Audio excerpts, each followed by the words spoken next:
So, I mean, it's funny, most of what I've done has been just out of necessity and for the most part, not planned out at all. So, yeah, I never intended to build this bar. I never had any plans. And honestly, if my body was 100%, I never would have done it. Right. Purely accidental. Okay. So, yeah, I would love to hear the story. It sounds like it was created just a few years after you started a gym. Right.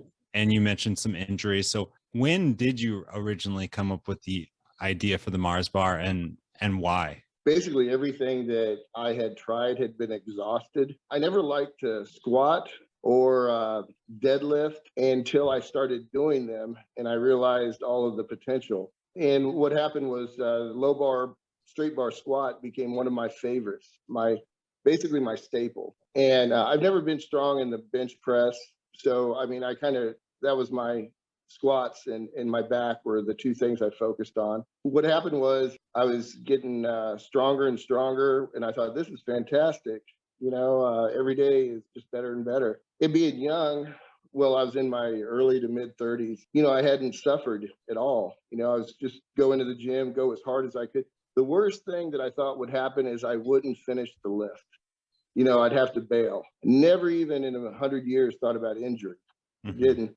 But then I got to the point that my loads were so heavy that I was tearing my body apart, getting stronger, like a catch 22. I was getting stronger and stronger, but destroying myself at the same time.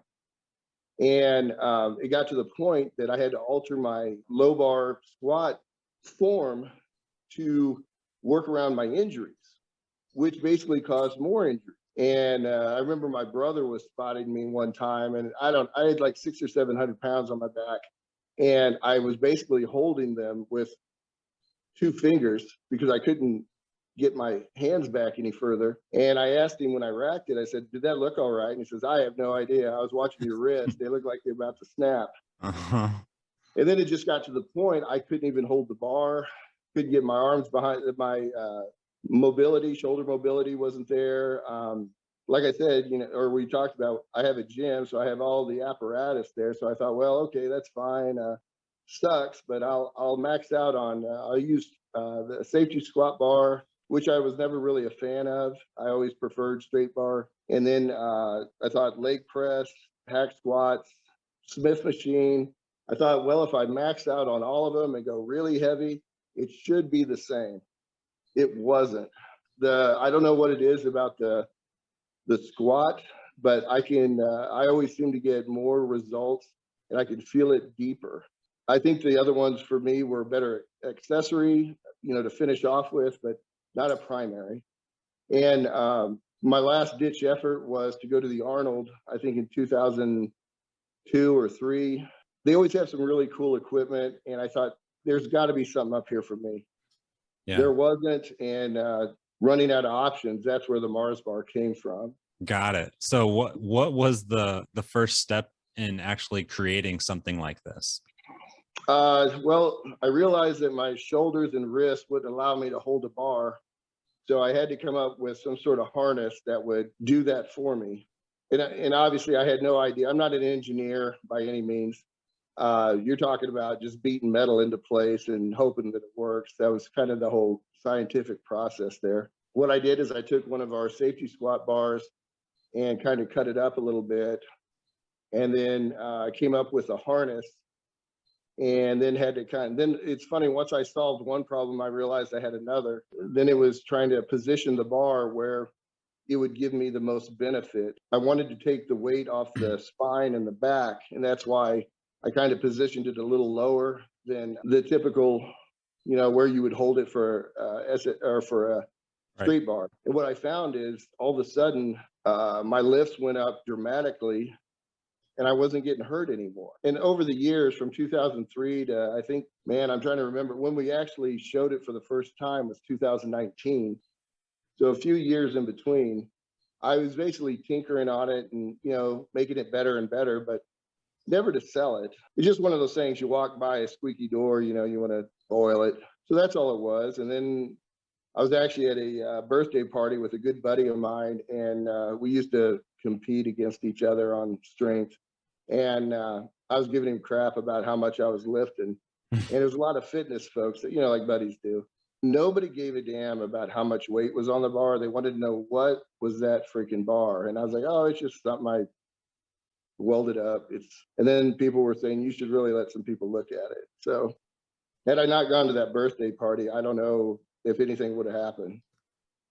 So you were using it for how many years before you decided to ultimately make it something that other people might be able to buy?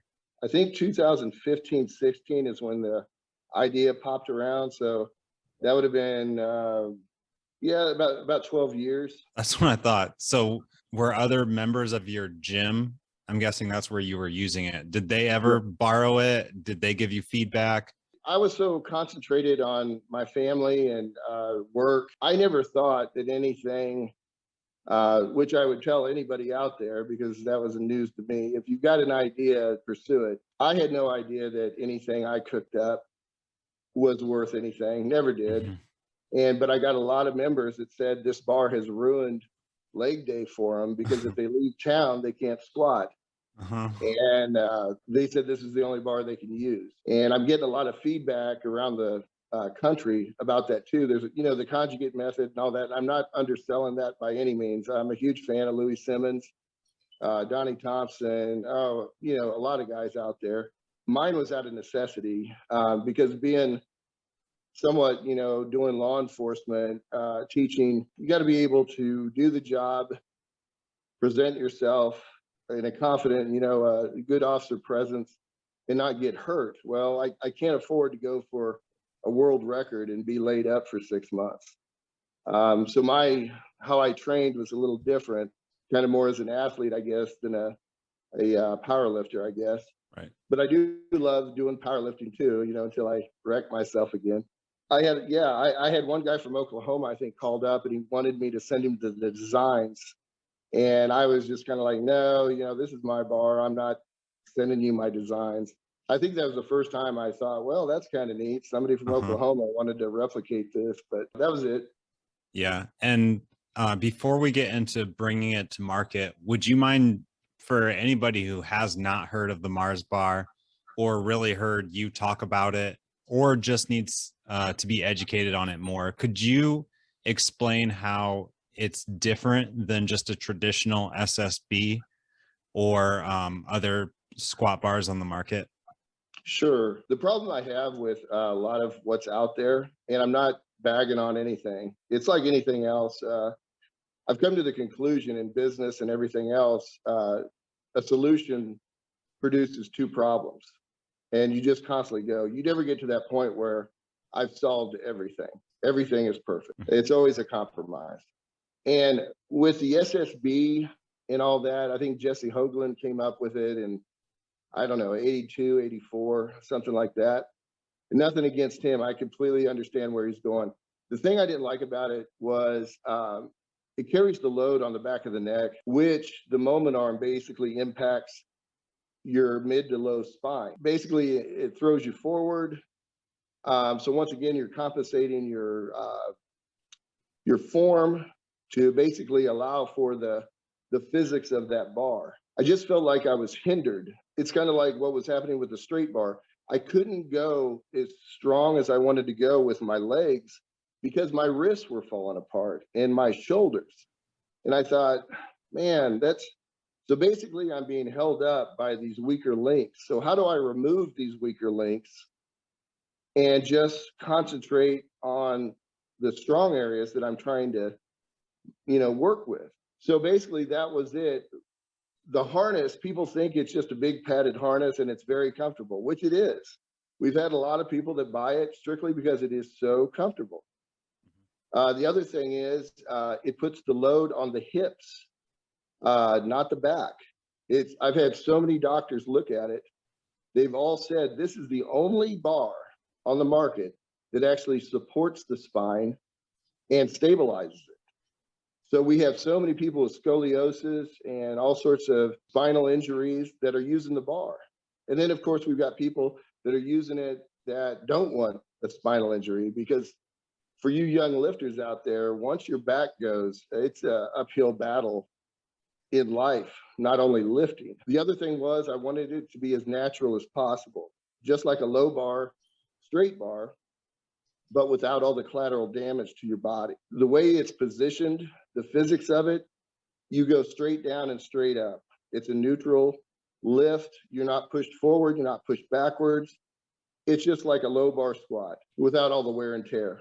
The padding is very nice. It's very comfortable. We have a lot more people, as you know, a lot of people try to talk themselves out of squats for a variety of reasons. And it's one of the most beneficial exercises out there. But it comes with a cost. And of course, nobody wants to look stupid. Nobody wants to get hurt. People have been taught wrong. And it's really hard to correct. Well, it's not hard, but it's a little difficult to get people on the right path. And so the nice thing about the Mars bar, a lot of people find for their younger lifters and they're ones that are afraid, is the way the physics is, the back pad actually pushes your chest up. And for your younger and novice lifters, it kind of is training wheels for squatters. Those are one of those things you have to use the bar to understand what I'm talking about, because you can't see it in the videos and anything like that. But then you can also use it. Stan Efferding referred to it as a leg press squat, which is fairly, that's a great way to put it.